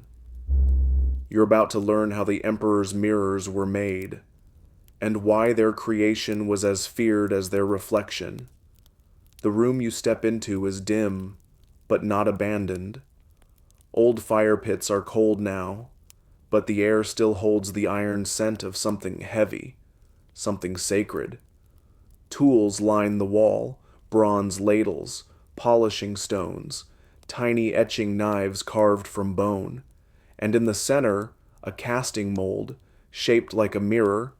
This wasn't just metalwork, this was ritual. Bronze mirrors began as offerings, not tools, not vanity objects. They were gifts to spirits, to ancestors, to cosmic balance itself, and the way they were forged reflected that purpose. First came the bronze, an alloy of copper, tin, and sometimes lead or arsenic, but not just any metal. Sometimes it was salvaged from statues, coins, or even old weapons. There are records of mirrors made from melted down swords of defeated generals, the idea being that their fate, once sharpened into violence, could now be softened into wisdom. Superstitious? Maybe. But powerful? Definitely. You kneel beside the casting mold. It's shaped like a flower, a lotus, perhaps, or a plum blossom. Mirrors weren't just circles. Some were scalloped. Some were square. Some had dragon handles or phoenix rims. The form always carried meaning. Inscriptions were carved onto the back, talismans, celestial animals, lines of poetry. One popular phrase during the Han Dynasty was, "As the mirror shines, the heart is cleansed." But artisans warned, never carve a name into the back. That's how spirits know where to find you. You run a finger over one mirror's outer rim and feel a faint texture, tiny raised bumps in a repeating pattern. You know what that means. It's a magic mirror, one of those rare mirrors that, when polished just right, projects an image, etched into the back, onto a wall through reflected sunlight, not by engraving the surface, by minute variations in thickness. Light bends in strange ways. A secret dragon appears, or a tiger, or the characters for long life.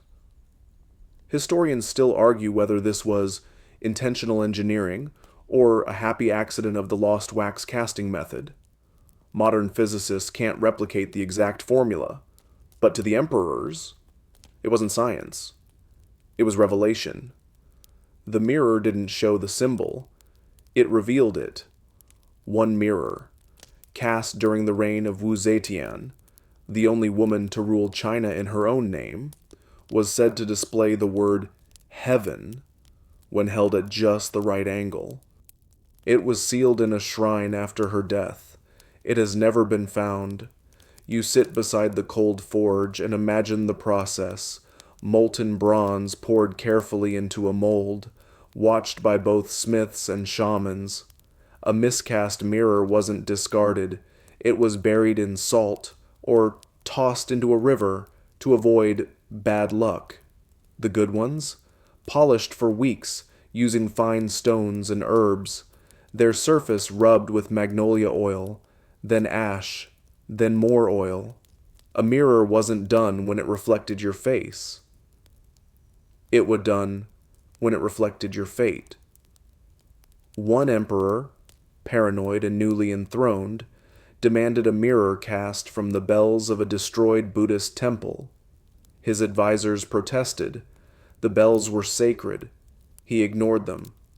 When the mirror arrived, it cracked after one day. He died within the year. Coincidence? Maybe. But you start to notice a pattern. Mirrors made in haste rarely last. The ones born from ritual, long cast, finely polished, whispered over, endure. You notice something in the corner. A fragment of a mirror, just the rim, still bearing a dragon's tail.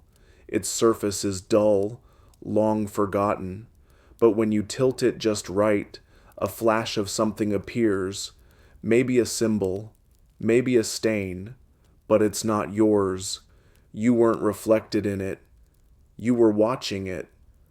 That's how you know it still holds power.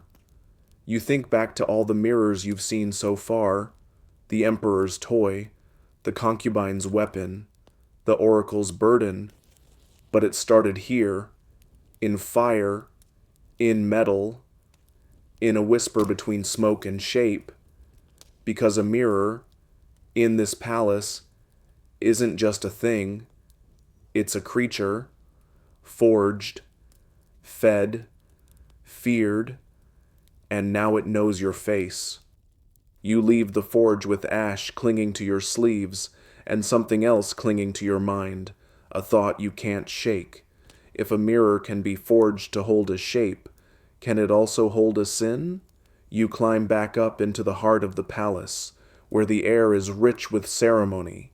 Tonight is different. Tonight is the rite of reflection, a rare ritual observed only by emperors in moments of deep uncertainty or transition. Most of the court doesn't even know it's happening, but you do, because you're here. The inner sanctum is lit with oil lamps, low, amber light that flickers gently across silk banners and carved pillars. It smells of sandalwood, dried chrysanthemum, and the faint iron tang of age-old bronze. At the center of the chamber is a mirror. Of course, it's large, burnished, mounted on a frame of dark wood, carved with dragons swallowing their own tails. This mirror is not for vanity. It's not for fortune-telling. It's not even for interrogation. It's for confession. You take your place among the few permitted to witness this rite, an elderly priest, 2 record keepers, a pair of eunuchs, silent, solemn, stooped with responsibility, and then the emperor enters. He walks slowly, deliberately. His crown is light tonight, a simple circlet. His robe is pale gray, embroidered only with waves and clouds. He kneels before the mirror and waits. No one speaks, not even the priest, because this part must come from within. The emperor begins to whisper, not loudly, not clearly, but just enough for the mirror to hear. You catch fragments. I doubted her. I ignored the signs. I took what was not freely given.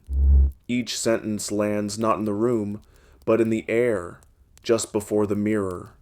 You imagine it catching the words, absorbing them like breath on glass. The surface fogs slightly. No one reacts. This is expected, because the ancients believed that mirrors could judge the soul, not through light, but through stillness. A clean soul would leave no trace. A heavy one would fog the bronze. A truly corrupted one? It wouldn't reflect at all. You lean in. The emperor continues. His hands tremble slightly now. His voice cracks. And for a moment, the mirror does something strange. It flickers. Not the lamplight. The mirror itself. Like it briefly loses its anchor in the room, then steadies. Historians still debate whether these rites were genuinely spiritual or merely performative acts of statecraft, emotional theater to reassure ministers and celestial bureaucrats alike. But you can't deny what you're seeing. This emperor is not performing. He is pleading. A scroll is brought forward. A eunuch kneels and reads the emperor's confessions aloud, then folds the parchment and burns it in a small brass urn. The smoke curls upward, toward the mirror. Some say this is how guilt is weighed. You're told that in rare cases, a mirror has cracked during the rite. One shattered completely during the Southern Song Dynasty, moments after the emperor admitted to a secret execution. Witnesses described the mirror breaking not from the center, but from the edges inward, like something closing in. The emperor died a week later of sudden fever. Others claim mirrors have darkened permanently after confessions, not patina from age, a shift in the bronze itself, as if the metal couldn't hold the memory without staining. You watch this emperor now, his shoulders hunched, eyes lowered. His final words, I do not ask for forgiveness, only to be seen. And for a moment, you're sure the mirror leans forward, just slightly, then stillness. The priest stands, steps forward, and places a cloth over the mirror. The rite is complete. The sins have been heard. Judgment, if it comes, will not come tonight. Or maybe it already has. The Emperor rises, quieter somehow, not humbled but emptied, and yet there's a kind of peace to it, as if releasing those words into the mirror gave them weight, location, boundaries, because until you speak it aloud, a regret lives inside you. Once it lives in the mirror, it belongs somewhere else. You step forward, long after the Emperor has gone. The priest remains, watching you with half-lidded eyes. He says nothing. You reach out to touch the cloth-covered surface. It's warm, too warm for a room this cold. You don't lift the cloth. Not tonight. You've learned enough. But you understand now why emperors feared mirrors. It wasn't the ghosts. It wasn't the omens. It was the possibility that, once the mirror truly saw them, it might not look away.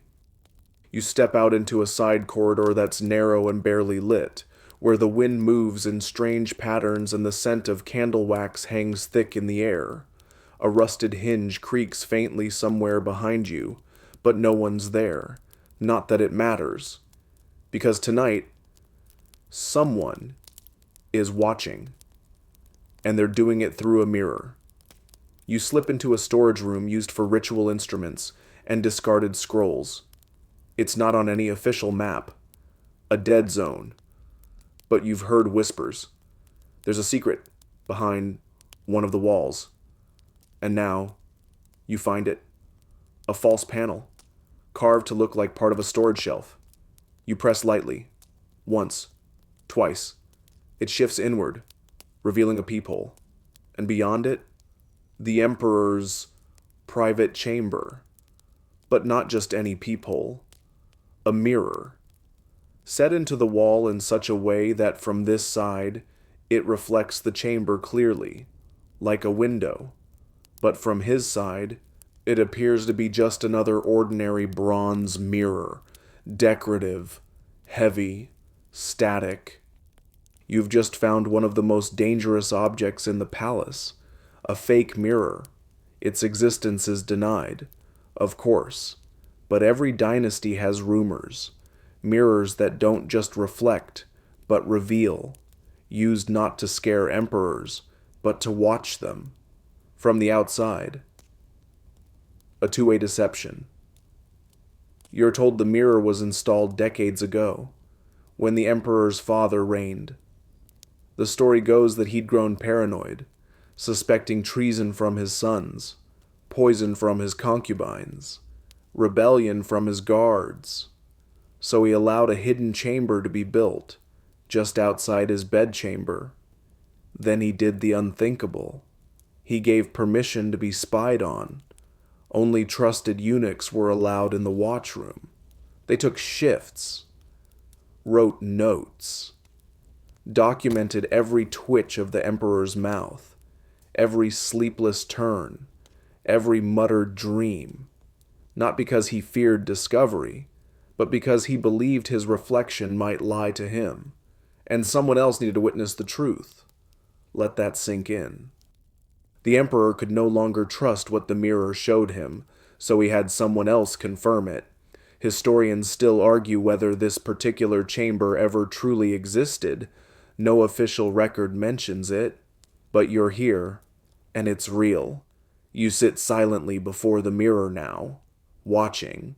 The current emperor is inside the chamber beyond, bathed in lamplight, rubbing his temples, alone, or so he believes.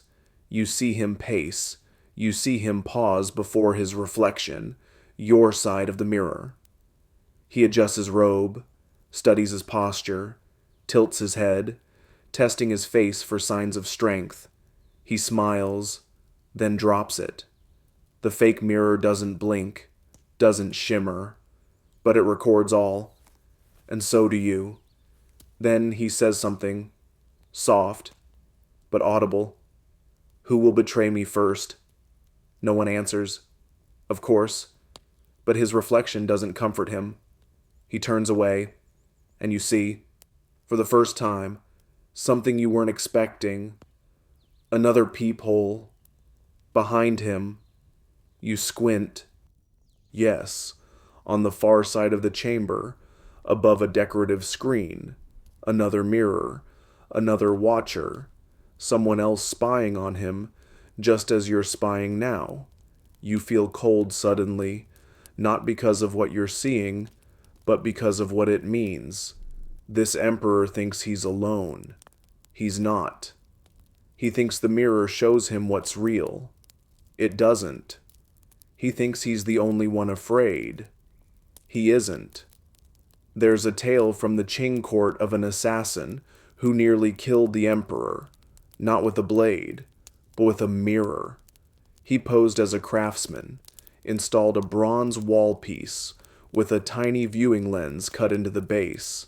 For weeks, he memorized the emperor's schedule, his habits, his routes. He failed, caught when a reflection appeared that shouldn't have.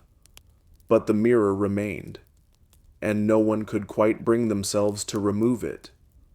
Now, as you stare into the back of the emperor's chamber, you start to feel what he must feel all the time, exposed, encircled, reflected from all angles. Where nothing is private, not even fear, you stand slowly, backing away from the peephole. It's silent, just glass and air between two lives, but it's also a weapon. You replace the panel, step out. The corridor swallows the secret again, but as you walk, you glance at every mirror you pass, because now you know, not every mirror is a reflection. Some are eyes, some are traps, some are invitations to a truth you'll wish you'd never seen. And once you've looked through it, it looks through you. The palace is still wrapped in velvet darkness, but sleep doesn't come easily, not after what you've seen, not after what that mirror showed you. You find yourself drifting toward a pavilion you hadn't planned to visit, an older one, rarely used. Dust collects in the corners, and the paper walls have been patched so many times they look like patchwork quilts.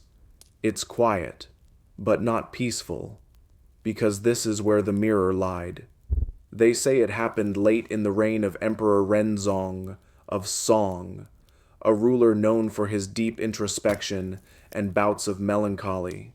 He relied heavily on omens, dreams, and yes, reflections. Mirrors were placed throughout his chamber, not just to see himself, but to feel himself mirrored in the world. And one morning, everything changed. The story goes that he stood before his usual bronze mirror, as he did every day, and smiled softly at the reflection, and the reflection smiled wider, too wide, not just a second too long, but wrong. It was subtle, but unmistakable. The smile didn't match, and then it didn't fade. He blinked. The reflection didn't, just for a heartbeat, but enough to crack something, not the mirror, but the certainty beneath his skin. From that moment forward, he could no longer trust it. He began testing it obsessively, making sudden gestures, turning quickly, scrunching his face. Each time, the reflection obeyed, until it didn't. One night, he claims he woke to find the mirror facing him, though no one had moved it. The cloth removed, a single candle burning beside it, and in the mirror, not his bedroom, but a throne room filled with weeping ministers, and his own body, slumped, dead. He screamed. The mirror was covered, but he never recovered. Historians still debate whether this tale is metaphor, madness, or political allegory. Some say it was a parable meant to warn future rulers about losing touch with reality. Others argue it reflected an early onset of cognitive decline, hallucinations tied to exhaustion and emotional pressure, but the emperor believed it. He declared the mirror cursed and ordered it sealed in a jade box and buried in the imperial garden. It has never been found. You sit now in the same pavilion where he saw the smile. The original mirror is gone, replaced with a modest, unremarkable one. But you can't help leaning forward, just to check. Your reflection smiles back. Normal. You wait. Still normal. But then, you tilt your head, just a bit, and see something you hadn't noticed. Your eyes look tired. But the reflections, they seem interested, not in your face, in something behind you. You turn quickly. Nothing. Just a paper wall, a small cushion, a cup of cold tea. You laugh softly, nervously, then check again.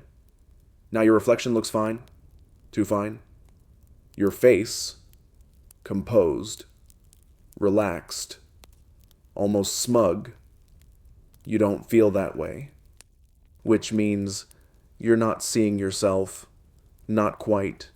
There's another story, buried deep in the Zaji scrolls, a collection of miscellaneous anecdotes compiled during the Jin dynasty. It tells of a court scholar who polished his mirror daily, obsessively. He claimed it made his mind sharper, his arguments more persuasive, his writings clearer, until one day, his reflection wouldn't stop smiling, even when he cried. He stopped speaking in court, and was last seen trying to converse with the mirror in private, asking it to tell him why. You start to realize the most terrifying thing about mirrors isn't that they show too much. It's that they might not show you at all. You lean back. The reflection does too. You furrow your brow. It delays. Barely. But enough. Enough for you to feel it. That ripple of doubt, like a thread being pulled loose in your mind. You throw the cloth over the mirror. Breathe. Just a mirror. Just bronze. But it's in your head now. And that's the problem.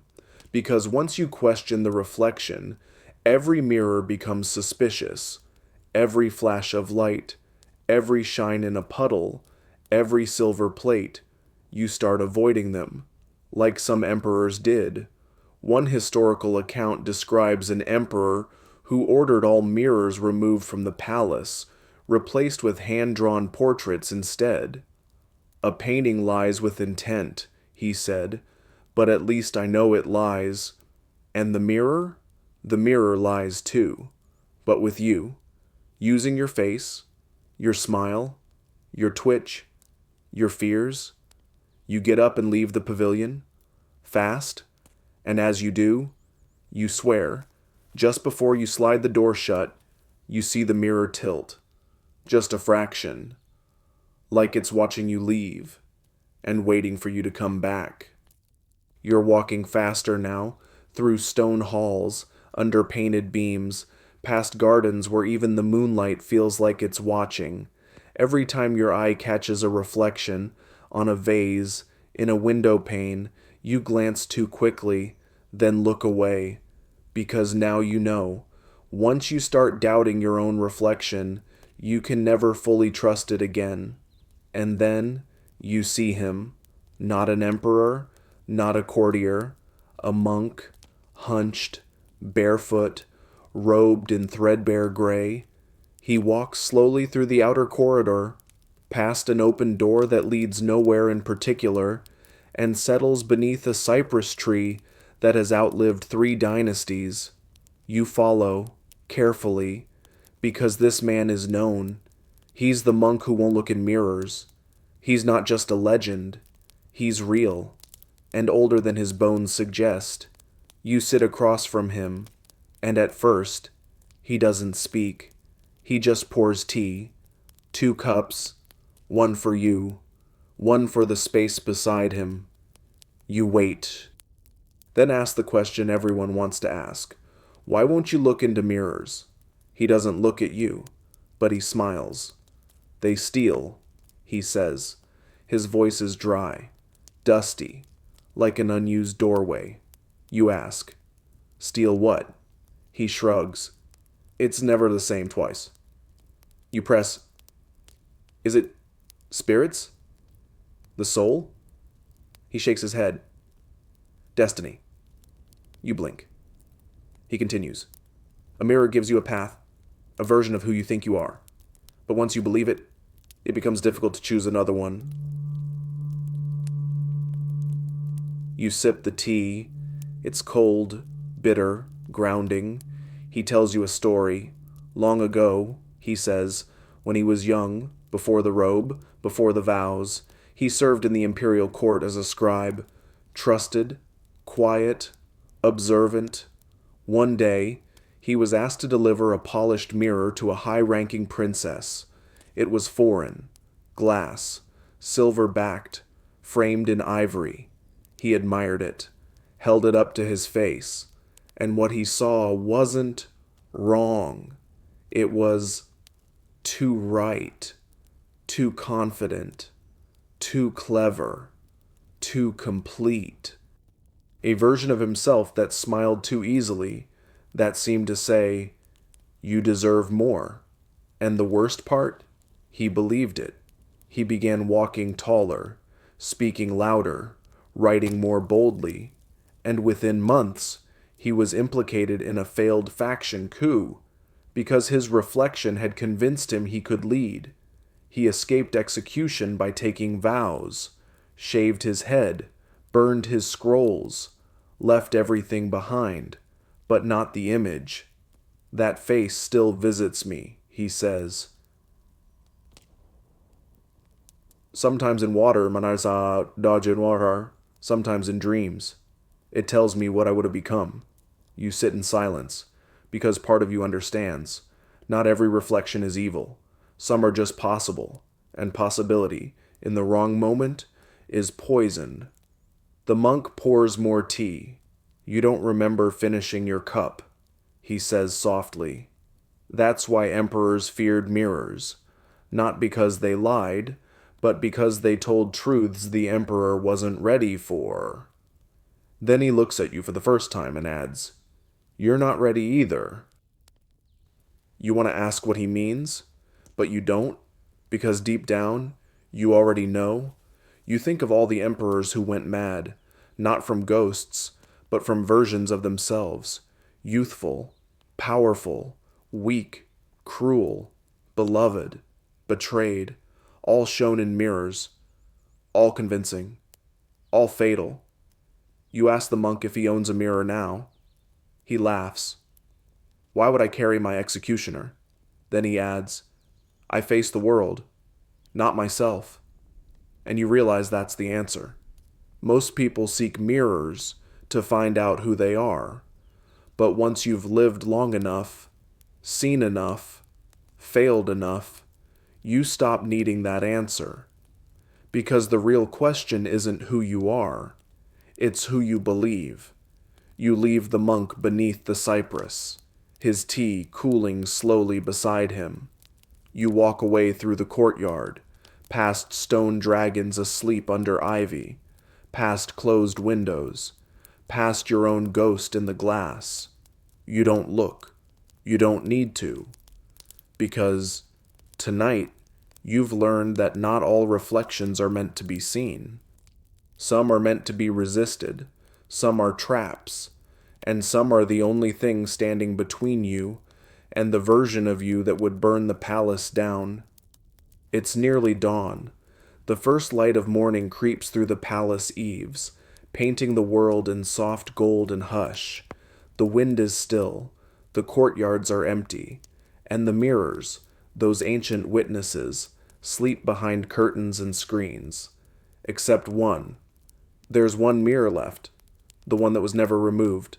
You climb a narrow staircase to the emperor's private study, a small, windowless room, tucked between two larger halls, used only in his final years. The stories about this mirror are whispered, not written. They say he refused to see his reflection in anything except this. You open the door, and there it is, mounted on a carved stand beside a writing desk, covered in dust, but untouched. The only mirror the Emperor did not command, removed, not out of trust, but out of fear, because he believed it was the only one that told the truth. The mirror itself is plain, dull bronze, the kind that's older than dynasties. Its back is stamped with worn symbols, thunderclouds, spirals, a faint 8-pointed star. You run your fingers across it. It hums with age, weight, memory. This was the last mirror of a paranoid man, a man who ruled with silence, with sealed letters, with a face no one was allowed to paint. In his final months, he stopped attending court. He slept in a different room each night, issued orders through intermediaries, refused visitors, but always, always, he came back to this mirror, sometimes for minutes, sometimes for hours. No one knows what he saw, only that he kept one light burning, even when all others were snuffed. You light a single taper and kneel. The mirror gazes back, as if surprised to be seen again. At first, your reflection is normal. Then you notice something strange. The room around you looks older, faded, like a memory of a place, not the place itself. Your robe's color is dull. Your eyes, tired, not from lack of sleep, but from a long life lived watching, and in the reflection, behind you, stands a desk. You turn, the desk is there, but in the mirror, there's something else. A scroll, open, written in a hand you don't recognize, but you do. It's your own. A reflection of a future moment, a forgotten past. You can't tell. This mirror doesn't show what is. It shows what remains. What's left when all power fades, when titles dissolve, when robes rot. Just you, and the weight of what you chose. There's a folktale attached to this mirror. It says that in his final hour, the emperor stood before it and asked, "What do I become without the throne?" The mirror offered him 3 reflections. 1, his child self, bright-eyed and curious. 2, a tyrant's face, older than he had ever lived to be. 3, a stranger, smiling gently, with no crown and no regrets. No one knows which one he believed, only that he walked out of the room and was never seen again. No death recorded, no body found, just his seal left on the mirror's stand, cold and clean.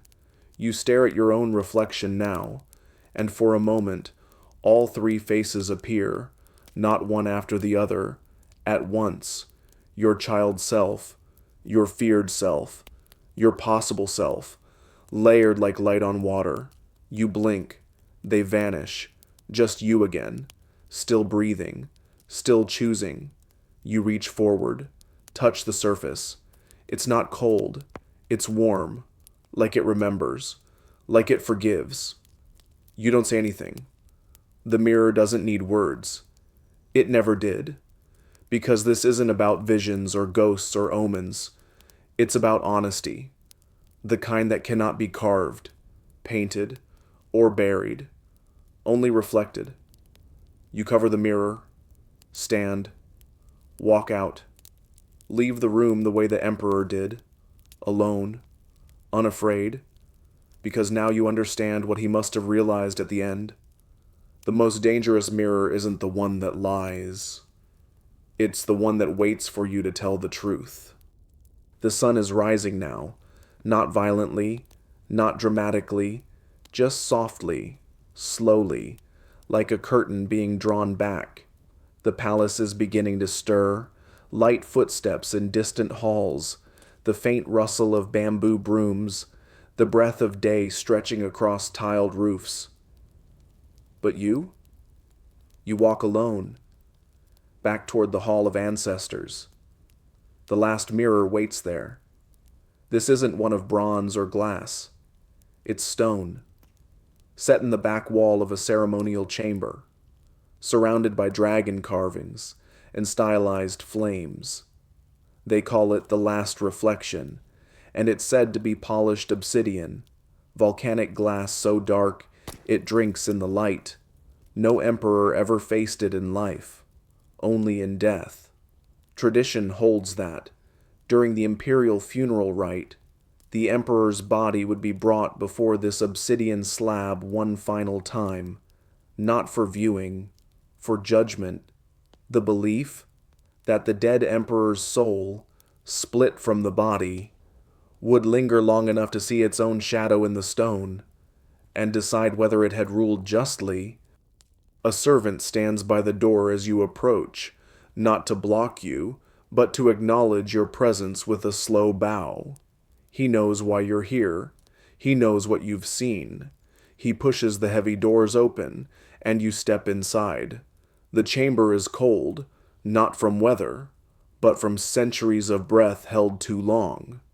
The mirror stands tall at the far end, black as ink, edged with lines of jade and ivory. It reflects nothing, not at first. You walk forward, feeling the stone floor press against your soles. The quiet is complete now. No bird song, no footsteps, just your pulse, beating like a question.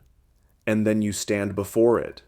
The obsidian slab is vast, taller than you, broader than the doorway behind you, smooth, untouched, except now. Something moves.